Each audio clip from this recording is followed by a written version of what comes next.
So, okay. Okay, selamat pagi dan salam sejahtera kepada semua murid-murid, okay, murid tahun 5 SK Tadek Seni. Okay. Bertemu kembali kita pada kelas hari ini. Okay. Untuk hari ini, cikgu harap semua murid-murid dalam keadaan yang sedia, okay, dah bersedia untuk menerima pembelajaran hari ini. Sebab untuk hari ini kita akan masuk topik baru, okay, masih dalam tema 5 tapi topik baru. Okay. Dan cikgu harap semua murid dapat memberi kerjasama lah, dan menumpukan segala perhatian terhadap PDPI yang dijalankan. Semua sihat tak? Sihat tak murid? Sehat. Sihat. Jennifer sihat? Kamalia sihat? Kamalia? Sihat tak? Sehat.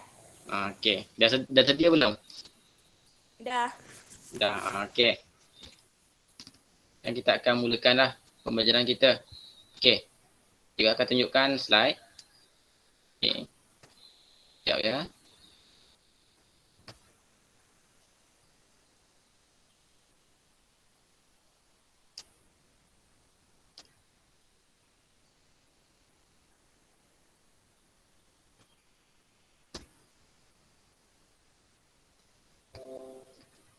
Nampak tak? Nampak. Okey, Kamalia. Dia ada tulis apa situ? Topik perjuangan kemerdekaan negara. Okey. Okey, kita start. Okey. Pada hari ini, cikgu akan mengajar topik 2 iaitu perjuangan kemerdekaan negara. Okey. Dalam topik ini kita akan belajarlah tentang bagaimana kuasa asing tu masuk ke negara Indonesia, okey, bagaimana dia menjajah kita, okey, bagaimana kita akan menandingi penjajahan ni, dan kita akan tengok je lah kesan-kesan dan faktor-faktor kedatangan kuasa asing ke negara kita. Okey, sekarang ni objektif pelajaran kita ada 2 lah. Okey, untuk yang pertama ialah murid dapat menyatakan faktor-faktor kedatangan kuasa asing ke negara kita. Okey, sebab kuasa asing ni dia ada banyak, ramai, bukan setakat Jepun dan Belanda. Dan setiap kedatangan mereka ke negara kita, ada sebab dia, ada punca dia. Sebab tu dalam pembelajaran kali ini kita akan belajarlah tentang faktor-faktor. Sebab apa dia orang datang kat sini, dia nak apa kat negara kita. Dan yang kedua, murid dapat menyatakan kepentingan jati diri yang tinggi dalam kalangan generasi muda. Dalam pembelajaran ini juga cikgu nak pastikan murid-murid cikgu yang 2 orang ni dapat menyatakanlah beberapa kepentingan jati diri yang tinggi dalam kalangan generasi muda. Tanpa membuang masa, kita akan teruskan pada gambar dulu. Jennifer, cikgu nak tanya, apa yang kamu nampak kat gambar ni?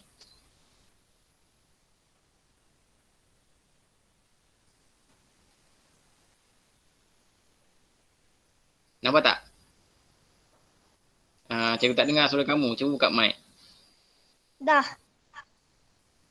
Jennifer, nampak tak gambar apa ni? Nampak. Okey, Jennifer nampak gambar askar kan? Okey. Kamalia. Ya, saya. Okey, Kamalia.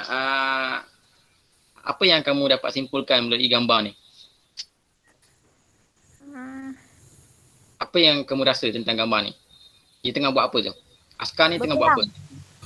Berperang, betul? Okey, betul lah.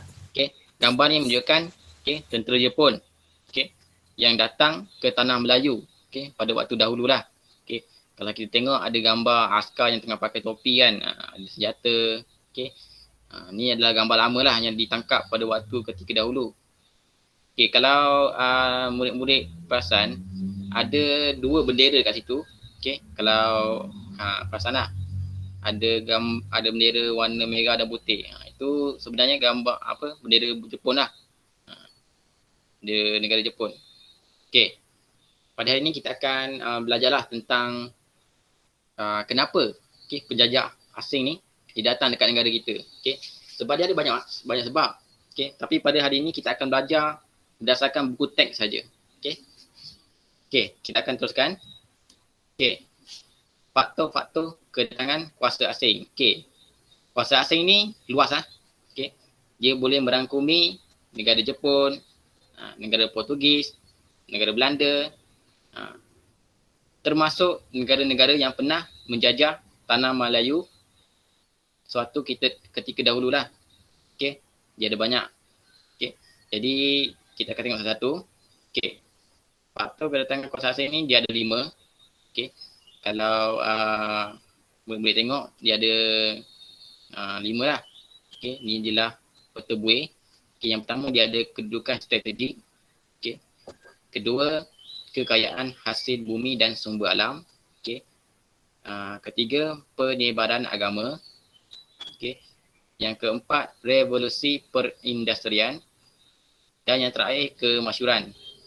Jadi cikgu akan terangkan satu-satulah, okey, supaya kamu lebih faham dan nampak okey apa punca sebab kuasa asing ni datang dekat negara kita pada waktu dahulu. Okey. Kita akan teruskan pada faktor yang pertama. Okey. Kamalia. Oi, Okey, nampak tak gambar apa tu? Yang sebelah kanan. nampak Okey, gambar apa tu? gambar Gambar peta kan? Okey. Bagus. Okey. Untuk faktor pertama kita akan belajar tentang kedudukan strategik. Okey. Ini adalah sebab pertama lah kenapa kuasa asing datang dekat negara kita. Okey. Sebab pertama ialah kedudukan strategik. Okey, cikgu baca. Kalau murid-murid tengok dekat kotak yang sebelah kiri tu, dia ada tulis kedudukan Melaka di laluan jalan perdagangan timur dan barat. Okey. Melaka muncul sebagai pelabuhan persinggahan yang penting. Okey. Portugis dan Belanda berminat menguasai Melaka untuk mengawal perdagangan rempah di Kepulauan Melayu. Okey. Cikgu nak tanya. Okey, antara kamu dua, siapa yang pernah pergi negeri Melaka? tak pernah. Kamalia tak pernah. Jennifer pernah tak? Tak. Tak pernah. Okey, tak apa. Nanti dah besar nanti, Jennifer dengan Kamalia boleh pergi Melaka. Sebab Melaka ni merupakan bandar bersejarah dekat Malaysia ni. Sebab apa? Sebab Melaka ni, okey, tempat pertama, okey, kita dijajah. Maksudnya tempat pertamalah penjajah ni bertapak dekat negara kita. Okey, tak apa. Kalau boleh tengok dekat bahagian kotak sebelah kanan tu, dia ada tunjuk peta Malaysia lah. Okey. Kalau kita tengok dia ada anak panah warna merah. Ditunjuk kat situ dari India. Okey, anak panah kedua tu ditunjuk dari China dan Jepun. Dan anak panah ketiga tu ditulis Kepulauan Melayu. Maksudnya Melaka ni, kedudukan Melaka ni sangat strategik lah. Kedudukannya sangat cantik. Sebab dahulu, okay, kalau kita nak bergerak, kita tak guna kereta tau. Sebab zaman dulu, jalan raya tak ada. Jadi dia orang akan guna kapal. Bila sebut saja pakai kapal, mestilah mereka akan gunakan laluan air. Ataupun melalui perkapalan lah. Ataupun perdagangan. Jadi biasanya dia orang akan berdagang lah dari tempat yang jauh. Sekarang ni cikgu nak akan bagi contoh. Contoh, okay. Negara India nak pergi ke negara China. Okay. Jadi, dia orang akan ikut laluan melalui Melaka dan kemudian sampai ke negara China. Maksudnya kat sini, okay, walau macam mana pun negara India ni nak pergi ke negara China, mesti dia akan lalu dekat Melaka lah. Jadi, Melaka ni akan jadi satu pusat persinggahan. Maksudnya, kalau orang India ni dia nak dapatkan bekalan makanan sebelum dia pergi negara China, dia akan berhenti dulu kat Melaka. Dia akan makan-makan dulu. Jadi selain tu, negara India juga dia akan dapatkan bekalan contoh macam barang-barang perkapalan lah. Contoh kalau kapal dia orang rosak, dia akan berhenti dekat Melaka dan kemudian baiki kapal baru teruskan perjalanan ke negara China lah. Itu antara sebab kenapa kuasa asing nak jajah negara kita? Sebab dia nak menguasai Melaka. Sebab Melaka ni kedudukannya sangat strategik. Sebab dia tempat tertumpunya pedagang luar. Contoh dari pedagang Cina, India, semua datang Melaka. Okay. Itu ialah faktor yang pertama lah. Okay, sekarang kita tengok faktor yang kedua. Okay. Faktor kedua, kekayaan hasil bumi dan sumber alam. Okay. Jennifer. Ya. Okay, Jennifer. Nampak tak gambar yang sebelah kanan tu? Nampak Okay, dia tulis apa kat situ? kayu. Kayu balak, betul? Gambar kedua tu? Emas. Emas. Okay, bagus. Okay, bagus lah. Okay, Kamalia. Ya. Okay, Kamalia, cuba tengok gambar yang dekat nombor yang ketiga tu. Okey. Dia tulis apa tu? Sagu. Sagu. Okay, sebelah dia? Biji timah. Biji timah. Okay. Faktor kedua, okay, negara luar ataupun kuasa asing datang ke Malaysia ni, okay, sebab dia nak menguasai hasil bumi. Okay. Bila sebut saja hasil bumi, dia merangkumi banyak perkara. Okay. Yang pertama ialah kayu balak. Okay. Sebab kayu balak ni merupakan hasil bumi, sumber alam. Okay. Sebab apa dia nak kuasai hasil bumi? Sebab dia nak gunakanlah hasil bumi ni dekat negara dia orang. Okay. Contoh, kayu balak dia nak guna untuk buat apa? Buat perabot, buat rumah dan sebagainya lah. Contoh emas. Emas ni memang sangat bernilai lah. Dulu kalau kat tanah Melayu ni, okay, dekat negara Malaysia dulu ni, emas memang banyak. Sebab tu negara luar berebut-rebut nak datang ke Malaysia sebab nak rebut emas. Itu yang menurut kita tahulah. Kemudian dia ada nombor 3 tu, dia tulis sagu. Sagu ni sangat banyak lah. Okay. Dan selepas tu dia tulis biji timah. Dan biji timah Malaysia ni terkenal dengan apa lagi? Biji besi, ada apa lagi? Aluminium, banyak lagi lah. Termasuk tembaga dan sebagainya. Okay, semua biji timah, besi-besi ni sangat berharga lah.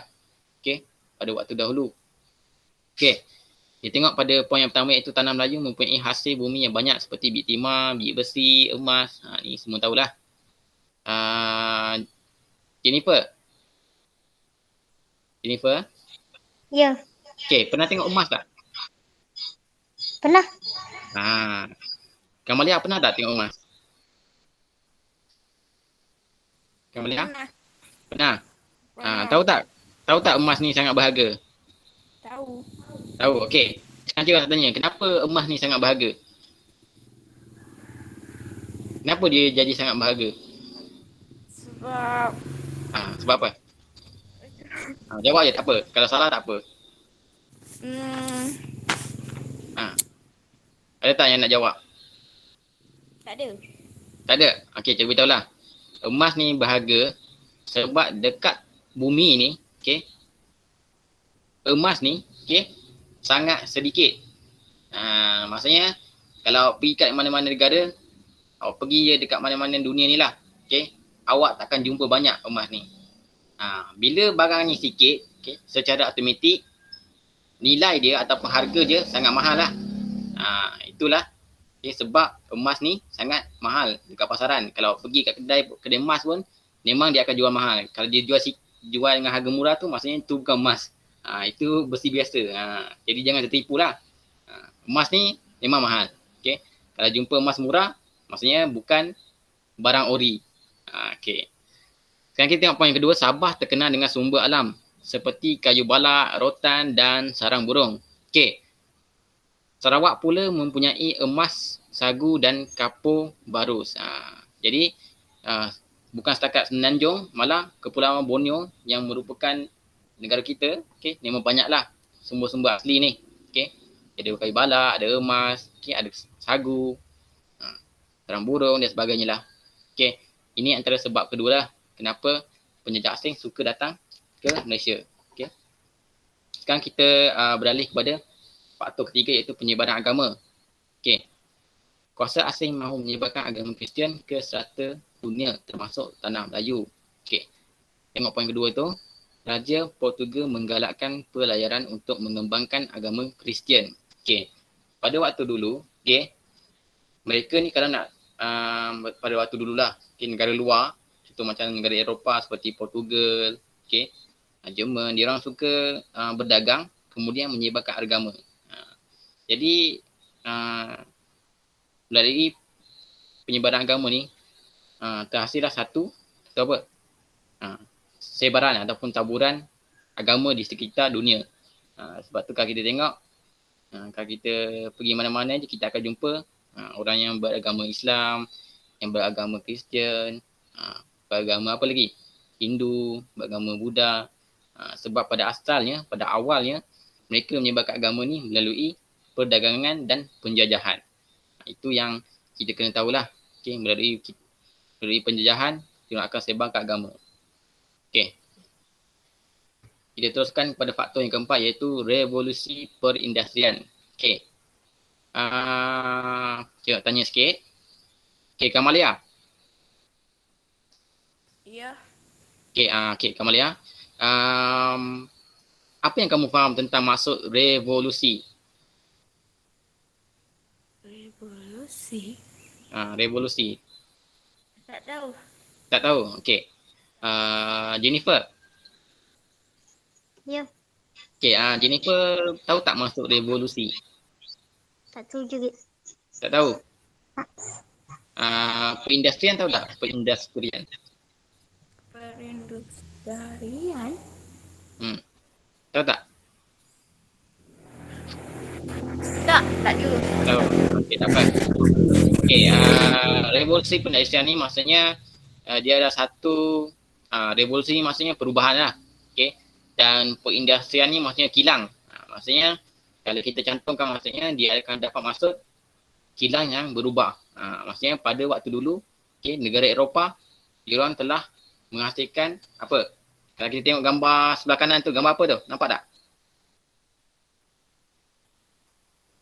Nampak? Gambar apa tu?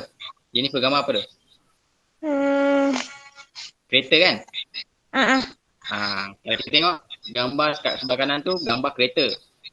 Tapi kalau kita tengok sekarang ni memang tak jumpa lah kereta macam ni. Sebab ni lah kereta zaman dahulu. Tayar dia memang nipis.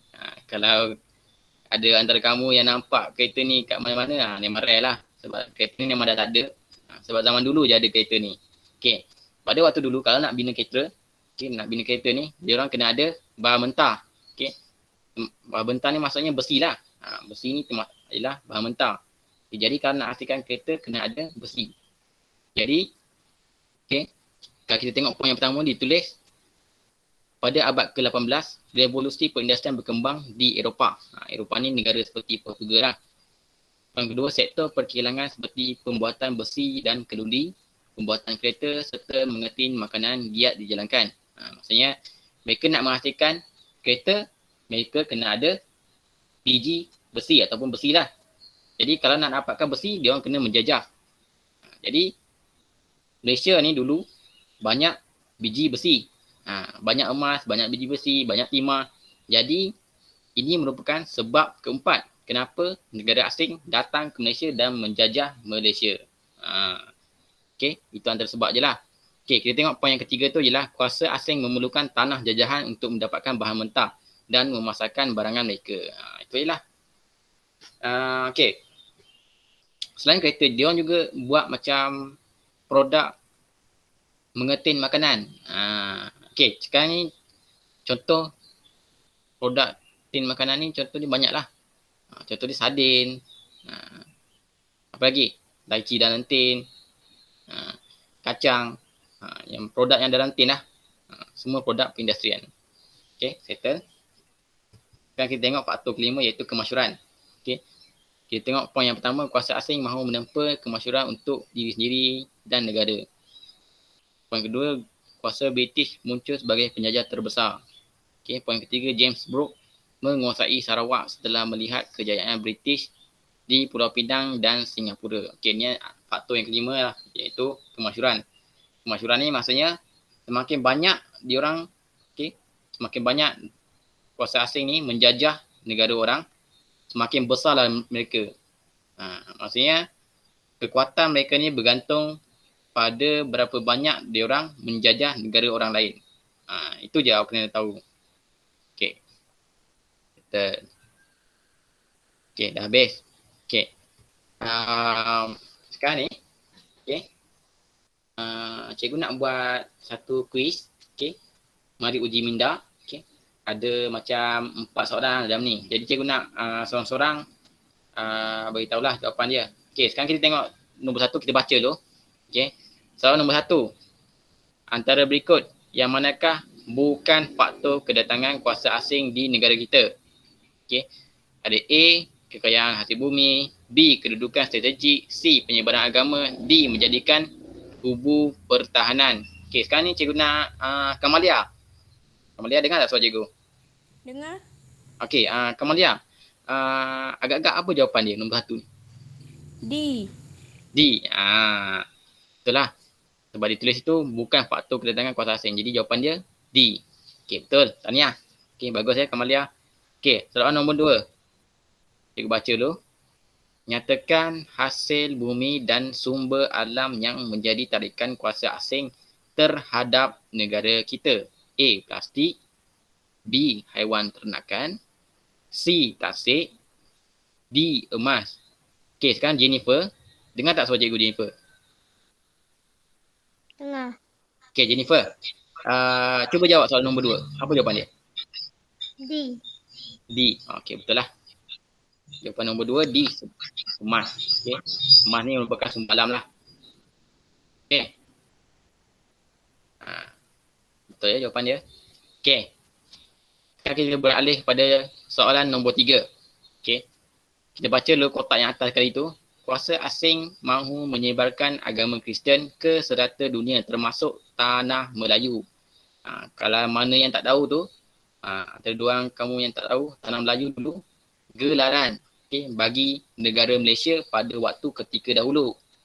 Sebelum negara kita merdeka, kita gunakan istilah tanah Melayu. Selepas kita merdeka, baru negara kita ni dinamakan negara Malaysia. Itu yang awak kena tahulah. Okay, sekarang kita baca soalan dia. Berdasarkan pernyataan di atas, nyatakan faktor kedatangan kuasa asing di negara kita. A, penyebaran agama. B, kedudukan strategik. C, kekayaan hasil bumi. Dan D, laluan perdagangan bebas cukai. Okay, Kamalia, apa jawapan dia? A, okay, betul. Okay, kalau kita tengok atas tu ditulis kuasa asing mahu menyebarkan agama Kristian. Jadi, salah jawapan dia A. Okay, bagus Kamalia. Tahniah. Okay, nombor 4. Mengapakah revolusi perindustrian meningkatkan kedatangan kuasa asing di negara kita? A, memerlukan bahan mentah bagi membuat produk. B, meningkatkan pasaran jualan. C, mencari tempat pelaburan. Dan D, memerlukan tanah bagi membina kilang. Okay, Jennifer, boleh jawab tak soalan ni? Jawapan dia apa? A. Okay, betul. Tahniah. Okay, jawapan dia A, memerlukan bahan mentah bagi membuat produk. Sebab dia tulis itu, kat nombor 4 tu dia tulis, mengapakah revolusi perindustrian. Perindustrian ni kita tahulah, dia nak buat produk. Nak buat kereta, nak buat tin sardin tu, tin apa lagi? Banyak lah tin minuman dan sebagainya lah. Okay, tahniah. Sebab murid dapat jawab soalan cikgu. Okay. Kita cek jawapan dia betul tak? Nombor 3A, nombor 4A, okay, betul lah. Okay, sekarang ni kita akan pergi ke soalan yang terakhir. Okay, ni cikgu nak kamu fikirkan. Okay. Pada pandangan anda, okay, apakah kepentingan jati diri yang tinggi dalam generasi muda? Cikgu bagi kamu masa 1 minit untuk kamu fikir. Okay, sekarang lepas habis 1 minit cikgu akan tanya. Okay. Ke ada yang dah tahu jawapan dia? Kamalia, boleh jawab tak soalan ni? Cikgu tak dengar suara kamu. Cuba buka mic. Boleh. Boleh? Okay. Cuba bagikan satu jawapan dia. Meningkatkan semangat kenegaraan. Betul. Okay. Kepentingan jati diri ni menyebabkan kita dapat meningkatkan semangat kenegaraan. Kenegaraan ni maksudnya kita mempunyai nilai patriotisme lah ataupun nilai nasionalisme. kita akan lebih sayang kepada negara. Kita sanggup korbankan diri kita demi negara kita. Okey, bagus. Jadi itu sajalah daripada cikgu. Jadi sebelum mengakhiri kelas cikgu, cikgu nak recap balik apa yang kita belajar hari ni. Okey, untuk hari ni apa yang kita belajar kelas? Ada tak yang nak beritahu cikgu apa yang kamu belajar untuk hari ni?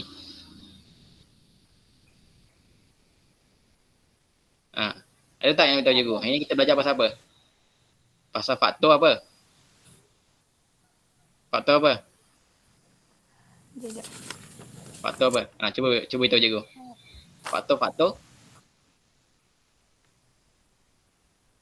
Ada tak yang nak jawab? Tak ada. Ada? Tak ada. Tak ada. Okey, hari ni kita belajar faktor-faktor kesan apa? Faktor kan? Faktor-faktor kedatangan kuasa asing dekat negara kita lah. Dan yang kedua kita dapat belajar kepentingan jati diri. Jadi itulah apa yang kita belajar untuk hari ni. Okay, tak apa. Okey, kita akan sambunglah kelas pada minggu hadapan. Okay, jadi cikgu ingin mengucapkan terima kasih yang datang ke kelas cikgu. Walaupun 2 orang je. Sebab cikgu faham. Okay, kalau kita memang tak buat kelas secara Google Meet, tapi cikgu bersyukurlah sebab ada 2 orang murid cikgu yang masuk kelas cikgu. Okay. Walaupun banyak kekangan. Okay. Tapi tak apalah. Okay, jadi cikgu tak nak makan masa terlalu banyak sebab kamu pun akan gunakan internet banyak. Jadi bila lama kita buat Google Meet, makin banyak internet dia makan. Okay, jadi cikgu akan tamatkan kelas untuk hari ni lah. Okay, jadi cikgu ingin mengucapkan terima kasih sebab datang ke kelas cikgu. Okay. Yang penting jaga diri, jaga kesihatan dan jangan lupa amalkan penjarakan sosial sebab wabak COVID belum berakhir. Dan pastikanlah kalau kamu nak pergi mana-mana, pakai pelitup muka ataupun topeng muka. Okay. Jadi itu saja daripada cikgu. Okay. Cikgu ingin mengucapkan terima kasih. Okay. Dan cikgu harap kelas pada akan datang murid-murid dapat datang lagi lah. Okay. Dapat beri pijama. Okay. Dapat hadiahlah ke kelas cikgu. Okay. Jadi itu saja daripada cikgu. Okay. Terima kasih Kamalia. Okay. Terima kasih Jennifer. Okay. Jadi cikgu akhiri kelas cikgu pada hari ini. Sekian. Terima kasih.